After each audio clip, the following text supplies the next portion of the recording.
सल्ली अला रसूल करीम बिस्मिल्लाहिर्रहमानिर्रहीम। मेरे ज़मींदार और काश्तकार भाइयों, अस्सलाम वालेकुम रहमतुल्लाहि व बरकातहू। डॉक्टर मोहम्मद यकूब आपकी खिदमत में अपने चैनल पाकिस्तान एग्रीकल्चर के साथ हाजिर खिदमत है। आज हम मूंग बीन यानी मूंगी के फसल में पैदावार बढ़ाने के जो असूल हैं उन पे गुफ्तगू करेंगे और एक ही इशू हम डिस्कस करेंगे, क्योंकि कुछ ज़मींदारों का इसरार था कि आप मूंग की फसल में जो उसकी फसल में जो इजाफ़ा है, पैदावार में जो इजाफ़े के जो अमल कार फरमा है उसके बारे ख़ुसूसी तौर पर एक वीडियो बनाएं, क्योंकि कुछ दोस्त कह रहे थे कि हम अच्छी वैरायटी भी इस्तेमाल करते हैं, खादें भी पूरी देते हैं, वक्त पे काश्त भी करते हैं और ज़मीन भी बड़ी अच्छी नरम सी होती है वहाँ जो उसके लिए बहुत ही मौजू और मुनासिब है। सारे इनपुट सारे अवामिल हम पूरे करते हैं, लेकिन फिर भी हमारी पैदावार जो है मूंग बीन की वो 6-7 मन से ऊपर नहीं जाती है। उन सवालों के जवाब में ये आज की जो वीडियो है ये हाजिर खिदमत है। हम इसी के बारे में गुफ्तगू करेंगे, यानी जो मूंग की पैदावार बढ़ाने का जो असल राज है वो हम आपसे शेयर करेंगे, डिस्कस करेंगे। पहली बात तो ये याद रखें कि कुछ फसलात ऐसी हैं जिनकी एक स्पेशलिटी होती है, जिनकी कुछ खसूसियत होती है, या यूँ समझें कि जिनकी कुछ खसूसी तौर पे ज़रूरियात होती हैं। मिसाल के तौर पर हमने जब पहले भी गुजारिशात की हैं कि मूंगफली जो है इसकी जब फूलों पे आती है, जब इसकी सुइयाँ बनती हैं तो हम कहते हैं कि इसमें जिप्सम डाली जाए, क्योंकि वो मूंगफली ही की ज़रूरत है। जिप्सम गंदम की ज़रूरत नहीं है, गन्ने की ज़रूरत नहीं है, कपास की ज़रूरत नहीं है, ये महज हम मूंगफली के लिए रिकमेंड करते हैं। इसी तरह देखें हम हमारा थल का जो इलाका है, जो ख़ास रेतला इलाका है, वहाँ हम चन्ना रिकमेंड करते हैं और चन्ना जो है वहाँ बड़ी अच्छी पैदावार होती है चने की, तो वो चने के लिए वो आइडियल ज़मीन है। अब जहाँ थल का इलाका है, जहाँ रेत का अंसर ज़्यादा है, मिट्टी कम है, तो वहाँ ना कपास होगी आपकी, ना गन्ना होगा, ना कोई टमाटर वगैरह दूसरी सब्ज़ियाँ होंगी। हाँ, अगर वहाँ मिट्टी का अंसर ज़्यादा पाया जाए तो वहाँ फिर ये चीज़ें छोटी मोटी और चीज़ें का हो सकती हैं। लेकिन वहाँ जहाँ पर आपने देखा कि बरानी रकबा है और 3-4 बारिशें हो जाएँ तो चन्ना बहुत ज़बरदस्त होता है, लेकिन वहाँ दूसरी फसलें नहीं होती। ये भी अब चने की स्पेशलिटी है। अब आते हैं मूंग बीन की तरफ कि मूंग बीन के जो उनकी पैदावार में इजाफे या पैदावार में कमी का बायस कौन सी चीज़ है। पहली बात तो ये याद रखें कि मूंग बीन जो है इसके जब फूल निकलते हैं ये 3 शगुफ़े निकलते हैं, यानी हम उसको कहते हैं फ्लश।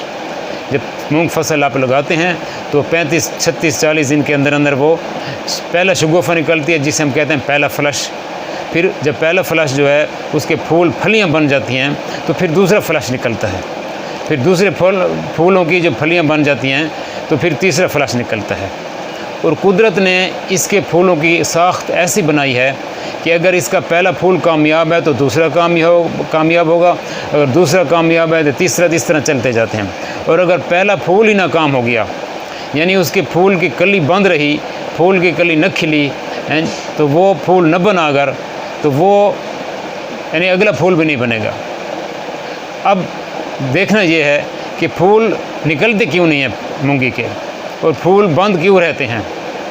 और ये जो आज की जो हमारी वीडियो है ये इसी पे इसका मदार है, इसी चीज़ को हमने डिस्कस करना है कि सबसे जो अच्छी पैदावार है वो डिपेंड करती है इसकी फलियों पे। मूंग बीन की जो पैदावार है वो इसकी अच्छी से अच्छी ज़्यादा से ज़्यादा फलियों पे डिपेंड करती है, और फलियाँ 100% डिपेंड करती हैं फूलों पर, और फूल डिपेंड करते हैं कि ये फूल जो हैं ये सकिंग पेस्ट से फ्री हों। सकिंग जो रस चूसने वाले कीड़े हैं उनसे पाक होंगे तो आपके फूल निकलेंगे। मूंग और माश की ये एक नेचर है कि जब वो फूलों पे आते हैं तो उस पर रस चूसने वाले कीड़ों का हमला बहुत ज़्यादा होता है। आप देखते हैं कि 2 किस्म की फसलें होती हैं, एक भारिया मूंग है और एक गर्मियों की समर की मूंग है। जो भारिया मूंग है उसमें थोड़ा सा हमला कम होता है, लेकिन जो समर की मूंग है जहाँ जुलाई अगस्त में फ्लावरिंग होती है वहाँ इस पर फूलों पे ऊपर बहुत ज़्यादा शदीद हमला होता है रस चूसने वाले कीड़ों का, जिसमें एफिड है, जैसिड है, वाइट फ्लाई या थ्रिप्स हैं। एक तो इनका ये नुकसान होता है कि ये 2 किस्म की बीमारियां फैलाती हैं, वायरस की बीमारियां फैलाती हैं, ये रस चूसने वाले कीड़े, क्योंकि ये वेक्टर होते हैं वायरस का। वायरस उठाए फिरते हैं और जिस फसल पे बैठते हैं मूंगी पे वहाँ वायरस फैला देते हैं। एक तो येलो मोज़ेक वायरस है। अब येलो मोज़ेक वायरस इतना मसला नहीं है क्योंकि हमारी जितनी वेराइटीज़ हैं उनमें रेजिस्टेंस है येलो मोज़ेक के अगेंस्ट। दूसरी है बीन लीव कर्ल वायरस। आप देखते हैं पत्ते चुरमुड़ हो जाते हैं, ये अक्सर वेराइटियों में है। इन हमारी जो वेराइटीज़ हैं इनमें रेजिस्टेंस कम है।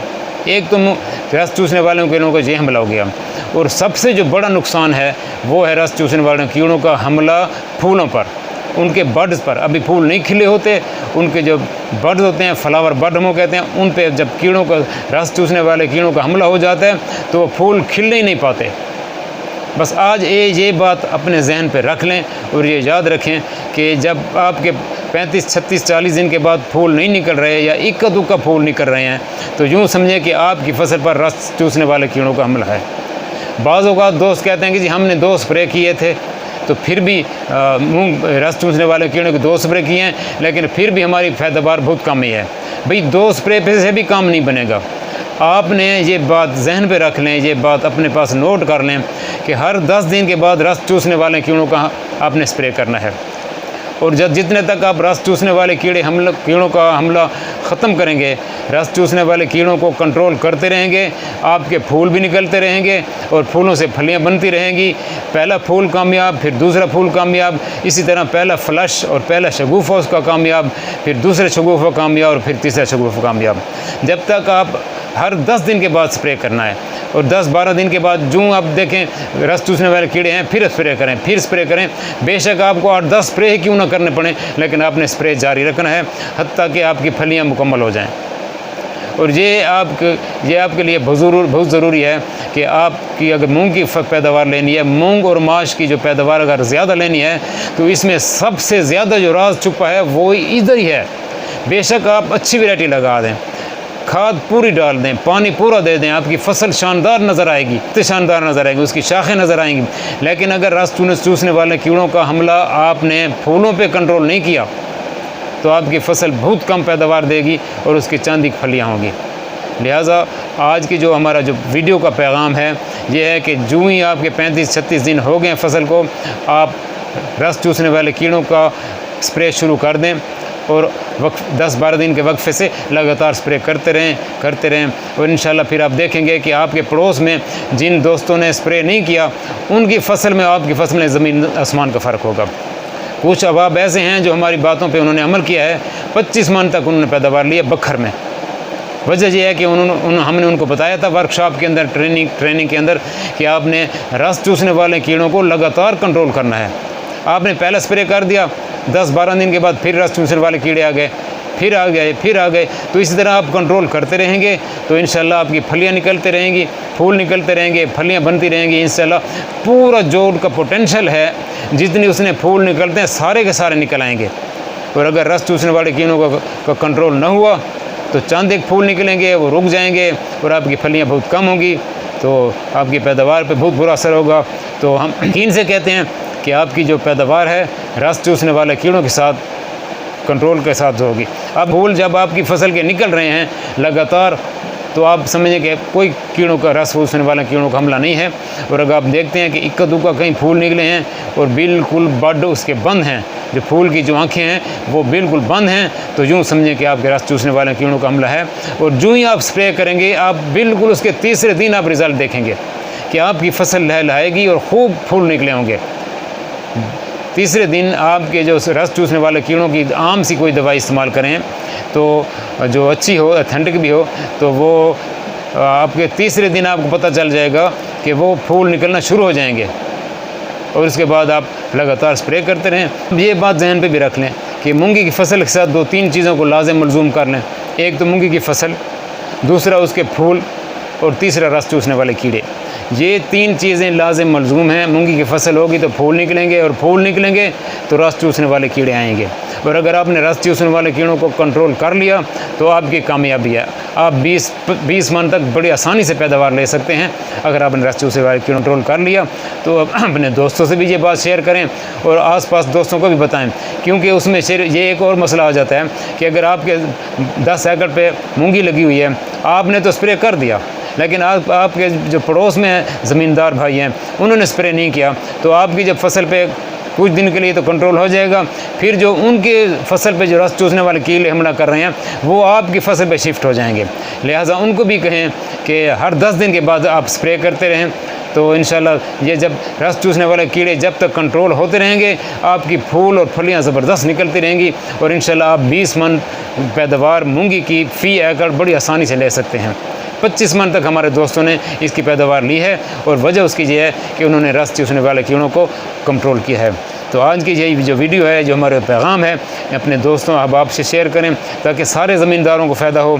और अक्सर लोग यही रोना रोते रहते हैं कि जी वैरायटी आपने जो कही थी वो भी हमने अच्छी वैरायटी ली है, खाद जो कही थी वो भी पूरी डाली है, टाइम पे सोइंग की है, टाइम पे उसकी काश्त किया है, पानी भी सारा दिया है, सब कुछ किया है, लेकिन पैदावार नहीं है। तो उसमें वजह ये होती है कि फूलों के ऊपर रस चूसने वाले कीड़ों का हमला होता है और वो फूल नहीं खिल पाती। लिहाजा आप इनको कंट्रोल करेंगे तो इंशाल्लाह आपकी पैदावार बढ़ी रहेगी। और इस तरह आप हमारी इस वीडियो को दोस्तों से भी शेयर करें, सब्सक्राइब भी करें। अगर आपने सब्सक्राइब नहीं किया है तो एक दफ़ा सब्सक्राइब करें, अगर पहले से सब्सक्राइब किया हुआ है तो दोबारा सब्सक्राइब करने की ज़रूरत नहीं है। लेकिन दोस्तों से शेयर करें, चाहे आप व्हाट्सएप के ज़रिए शेयर करें या बैठे बैठे दोस्तों से जब बात होती है या किसी चौक पे किसी बैठ पे इकट्ठे हो जाते हैं तो उनको यही मैसेज पहुँचाएँ कि भाई आप अपनी फसल पे रस चूसने वाले कीड़ों का स्प्रे ज़रूर करें ताकि आपकी पैदावार बढ़ जाए। अस्सलाम वालेकुम वरहमतुल्लाहि वबरकातुहू।